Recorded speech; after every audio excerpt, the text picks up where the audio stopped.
চিন্তা করবেন না, এই সময়গুলো কেটে যাবে। যখন এই জুলুম চূড়ান্ত মাত্রায় উঠবে, তখন আল্লাহ রাব্বুল আলামিন মুসলিমদের মধ্যে একজন ইমামকে পাঠাবেন, তার নাম মুহাম্মদ। কি নাম? মুহাম্মদ। তাকে মানুষ বলবে আল মাহদি, এটা তার টাইটেল। মাহদি তার নাম নয়, তার নাম হচ্ছে মুহাম্মদ।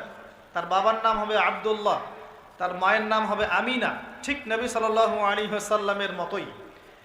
এবং তিনি মুহাম্মদ সাল্লাল্লাহু আলাইহি ওয়াসাল্লামের বংশধরদের মধ্যেই হবেন। মাহাদি চট্টগ্রাম থেকে বের হবে না, মাহাদি বুয়েট থেকে বের হবে না। বাংলাদেশ থেকেও তো দু চারটা মাহাদি অলরেডি বের হয়ে গেছে, বের হয় নাই? আর মাহাদি আরবি ভাষায় কথা বলবে। কি ভাষায় কথা বলবে? পাঞ্জাবি ভাষায় কথা বলবে না। আমাদের পাঞ্জাব থেকে একটা মাহাদি বের হয়েছিল ইংরেজদের সময়, ব্রিটিশ আমলে। সে বলেছে আমি মাহাদি, আমি ঈসা, নাউজুবিল্লাহ। পরে দাবি করেছে সেই নবী। আর বাংলার মাটিতে এদের দাওয়াত এখন খুব জোরে জোরে চলছে। নাম দিয়েছে আহমদিয়া মুসলিম জামাআত, নাম শুনেছেন নাকি? তাদের এই নেতা দাবি করেছিল সে মাহদি, সেই ঈসা, নাউজুবিল্লাহ। তো মাহদি আরবি ভাষায় কথা বলবে ভাই, আর মাহদি হবেন আরব মায়ের সন্তান, পাঞ্জাবি মায়ের সন্তান না।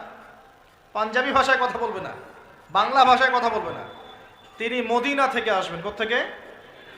তিনি দায়িত্ব নিতে চাইবেন না, বরং পালিয়ে আসবেন মক্কায়। মানুষ তাকে জোর করে দায়িত্ব দিবে।